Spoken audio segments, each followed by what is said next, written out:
2 fekk fi Coach Ngom bi nga xam ne tey jii mën nañoo wax ne UNICEF di Dakar la génnee nekk ndaanaan boo xam ne ci wàllu entraînement am na ñu bëree jaar ci loxo Coach Ngom tey jii ñu seet la ci wàllu entraînement ci wàllu sport ci wàllu wér-gu-yaram tey jii Coach Ngom bu ñu doxoon bu présenté wu moom mooy kan ci wàllu sport. waaw Fadam, avant tout dama lay remercier bu baax ci sa déplacement parce que quand même yaa ngi def lu ñëpp apprécier lu ñëpp war a apprécier aussi di la ñaanal yàlla sa Fadam TV bi jëm ci kanam parce que yaa ngi lawal sport di ko vulgariser pour ñëpp jot ci parce que il faut que nit ñi comprendre aussi et émission yi nii dana ci baax. donc man maa ngi tudd Modou Ngom ñu may woowee Coach Ngom maa ngi génnee INSEPS de Dakar INSEPS nag dañ fa def 6 ans de formation. tout ce qui est anatomie physiologie lépp lu jëm ci wàllu yaram dañ ko fay saytu boo génnee da ngay nekk professeur de sport actuellement nii maa ngi nekk lycée John Fitzgerald Kennedy de Dakar nekk fa comme professeur EPS mais à part INSEP de Dakar am na yeneen formation yoo xam ne si def naa ko au niveau international jëm ci wàllu remise en forme jëm ci aussi tamit préparation des athlètes que ça soit les lutteurs que ça soit n'importe quel athlète de compétition donc ci wàllu boobu noonu ñu koy wax lépp di fitness donc je suis professionnel en même temps du fitness di yëngu ci cours collectif yi en même temps di yëngatu plateau de musculation pour ñi nga xam ne si dañu am objectif comme prise de masse comme perte de masse comme préparation physique des athlètes comme les lutteurs par exemple. waaw Coach Ngom loolu am na solo tey jii ñu ñëw mais tey jii ci wàllu lamb la ñuy wax ak wàllu sport ci wàllu lamb ndax en général tey jii bu fekkee ma set la dama gis na mbër yu bëri tey jii seen entraînement la ca war duñ koy gis ci ñoom 100%. tey jii boo gisee suñu athlètes yi nekk Sénégal dañu naan ay champion yu mag lañu mais ñooñu bu ñu ñëwee ci làmb indi benn xeetu forme bi nan lay mel ci yow. waaw en général tënk nga pratiquement wax ji parce que boo xoolee spécifiquement si wàllu làmb dañu am comment dirais-je benn carence su ay professionnels yoo xam ne si préparateur physique la ñuy doon yoo xam ne si dañuy préparer les lutteurs mën naa ni Sénégal lu néew la fi. donc raison pour laquelle may gis mbër yi di génn c'est très normal mais am na fi quand même donc am na fi sama genre gi am na ñeneen ñoo xam ne si aussi tamit ñoo ngi ci milieu bi ñu mën a préparer lutteurs yooyu mais malheureusement en fait je ne sais pas lan laa ko mën a tuddee source de complexe la wala dara ba mbër yi du ñu mën a dem seetu ñooñu le wala ñu gëstu ñan la pour mën leen jege ñu mën a am ay préparation yu baax la ñuy wuti à l'extérieur effectivement am na fii parce que gars yi am nañu ci jàng ba am niveau boobu noonu mais malheureusement mbëri kun ciy seet si ku nekk c'est parce que c'est au début bu ñuy commencé siiwaguñu donc dinañ fréquenter salle mais une fois que ñu commencé siiw c'est comme si am coach fii Sénégal sax maanaam nekkul loo xam ne si dafay nekk en corrélation ak seen succès donc moo tax ñuy génn te loolu noonu je pense que war na mën a dañ grâce ak émission yi nga xam ne si yaa ngi koy def ak ñeneen ñi nga xam ne si ñoo ngi def émission de ce genre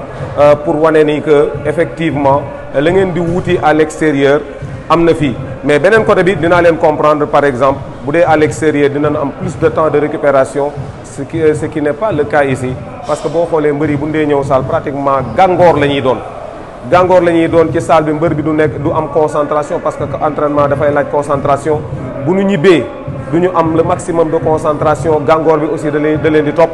bu ndee lekk ñoom lañ bu ndee ndékki ñooy ndékkeendoo bu ndee añ ñooy añandoo alors que mbër bi nga xam ne si day compétir à part entraînement bi muy entraîner dafa laaj benn récupération boo xam ne si dafa war a compléter entraînement mais aussi tamit une alimentation très saine qui va lui permettre très rapidement mu am résultat bi nga xam ne si ma ngi koy ut ci entraînement bi. jërëjëf ko ci amati na solo yaakaar naa ne foofu mu dugg am na solo trop mais ñu gis Sénégal am ay champion yu mag yi fi nekk yaakaar naa ne bu mel ni tey jii ki may njëkkee mooy Modou Lo ñu gis yéen ñaar ngeen di ànd di entraîner suba ak ngoon tey jii loolu ba ngeen commencé ànd lu yàgg la bi mu débuté bi mu déggee daal la wala yéen ñaar avant ba âge ngeen commencé woon ànd di entraînement seen diggante yaa ngi Modou Lo ñu gis leen ay vidéo yu bari nga di ko préparer lu bari loolu lan moo nekk seen diggante ñaar. Voilà merci beaucoup Fadam xam nga Modou en fait dafa nekk koo xam ne si je veux dire que c'est un professionnel te bu ndee jël catégorie mbër yi nekk ci lamb ji boo dee citer ay professionnels je ne veux pas citer de nom mais du ñu bëri du ñu romb 2 wala 3. que ça c'est parce que un professionnel du ko définir ci mbër mi en tant que tel mais mbër mi ak encadrement am la ñuy définir professionnel. loolu moo tax ñuy wax professionnel.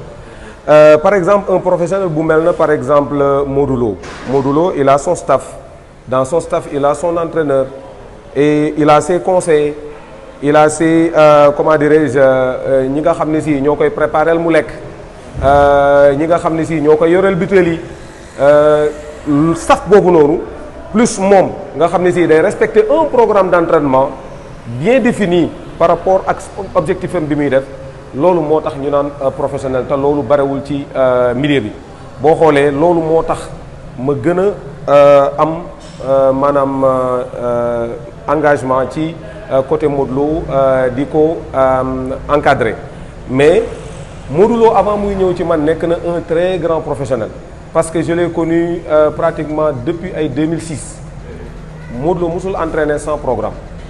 mu ñëw salle nii non bu même bu ñëwee salle sax même li muy entraîner bu dee moom kese moo fa nekk ci programme la koy teg day woo coach bi maanaam lan ak lan la war a def loolu vraiment c'est un comportement professionnel par rapport ak yeneen bëri dañuy ñëw rek sa mboxloo te loolu bokk na ci li nga xam ne si mooy wàññi seen i qualité ci côté làmb loo mën a bëre bu dee amélioré woo qualité yi nga xam ne si ce sont des qualités yenn innées da nga ko jën ko judduwaale yenn yi da nga ko jaar la nga am ko yenn yi aussi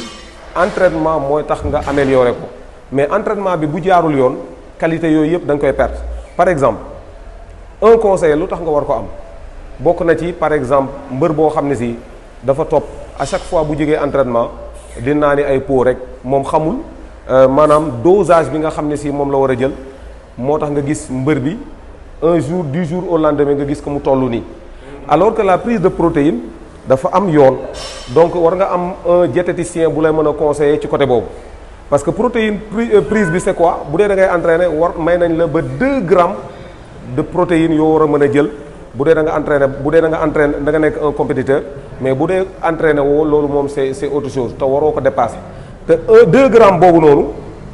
dafa war a nekk 2 grammes de poids par kilo de poids par exemple bu dee 50 kilos nga da ngay jël 50 kilos yi multiplié par 2 grammes et 2 grammes li ngay jàpp nag day jël en considération lekk bi ngay lekk toute la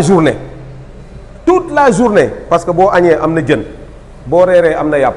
plus pot bi nga xam ne si moom ngay jël loolu il faut nga am conseil vraiment pour nga mën a éviter yenn kii maintenant pour ñëwaat ci Modou Lo gis na ni que en fait am na ay qualité de coach yi nga xam ne si moo nekk ci man moo tax mu ñëw rapproché moom parce que doful Modou Lo il a fréquenté la France Modou Lo dem na Angleterre Modou Lo entraîné na États-Unis mais par rapport ak coach yi nekk foofu noonu moom bi mu defee diagnostic gis na ni que bi mu delsee Sénégal par rapport ak type de coach yi fi nekk franchement war na ñëw ma fréquenté ma ko ciy remercier bu baax parce que am na yeneen coach yu fi nekk yoo xam ne si mënoon nañ def plus que li may def ak moom ma jikko bu baax parce que bu ma ko jigul woon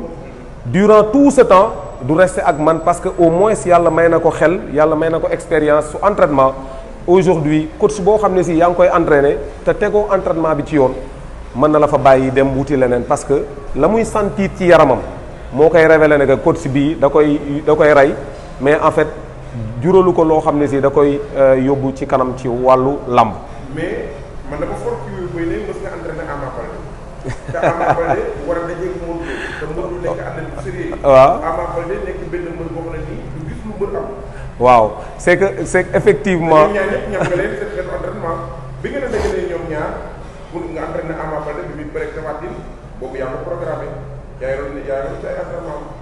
nga xam Modou Lo. waaw loolu la ñuy développé pour nit ñi mën a dégg. il faut comprendre que ñun ay coach lañ et ñun ñëpp mën nañu solliciter ci milieu bi mais sama trajectoire ak Ama Baldé effectivement am na et avant même Ama Baldé y avait ce qu'on a amoon na beneen mbër bu ñuy wax Kaw Cissé bi muy daan ci làmb ji man maa ko doon entraîné xam naa ni waa Dalifor ñoo ngi may dégg boobu salle bi mu ngi nekk Cité Faye Sall jamono jooju Modou Lo ma ngi entraîné si foofu mais boobu nekkagul un grand champion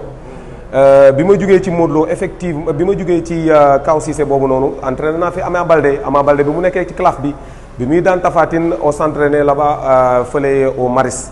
donc mu nekk aussi tamit athlète boo xam ne si ku ma respecté la koo xam ne si aussi tamit c'est un très grand champion effectivement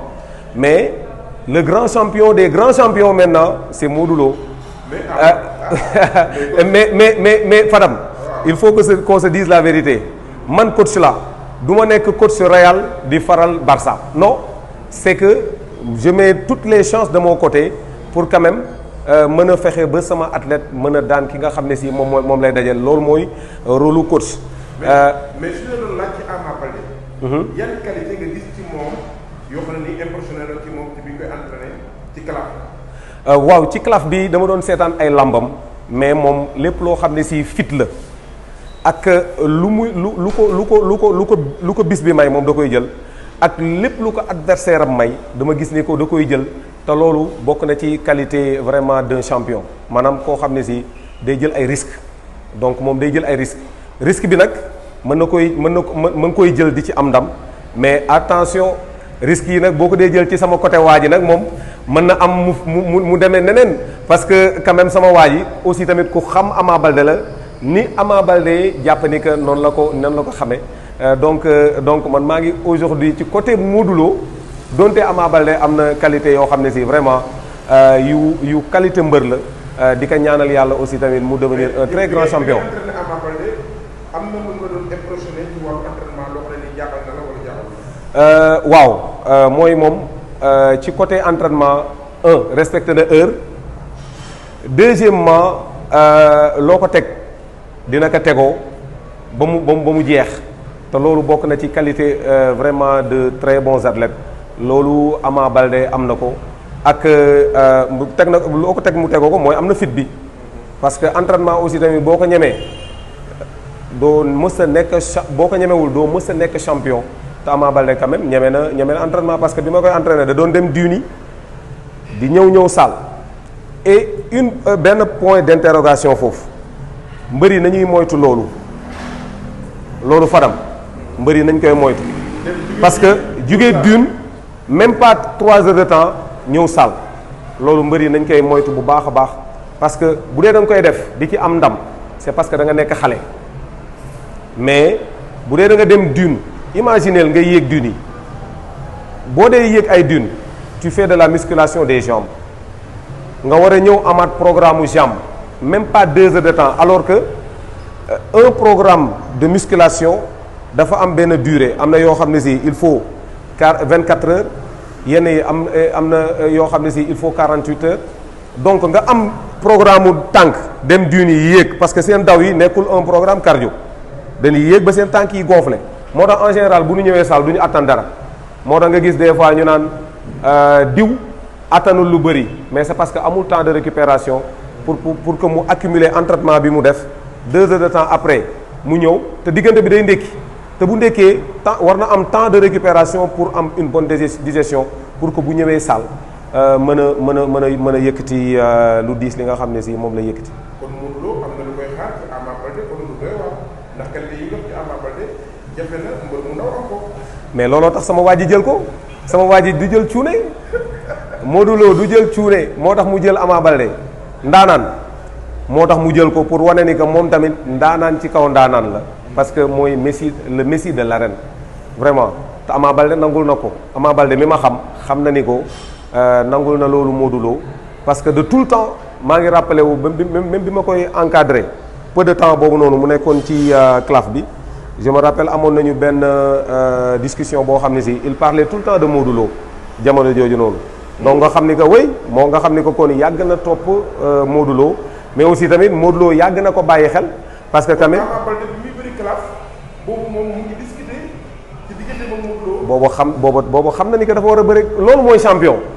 c'est-à-dire que champion da ngay am une vision très lointaine waroo yamale sa yow ñi nga bokkal génération sa bët dafa war a jéggi loolu. tu demandes plus que tu as loolu mooy tax nga nekk champion mais nag le grand champion nag moom tamit bàyyi woon na xel ni que Ama Baldé dina ñëw te effectivement comment dirais-je le temps lui a donné raison Ama Baldé ñëw na mu xam ne Ama Baldé ñëw na mu war ko jël mais attention Modou Lo xale bu ndaw la yàlla na ko yàlla lafal cat te xam naa ni mais bien sûr coach yëpp dañu war a ñaan te fi ngay far aussi tamit da nga ko war a fësal. mais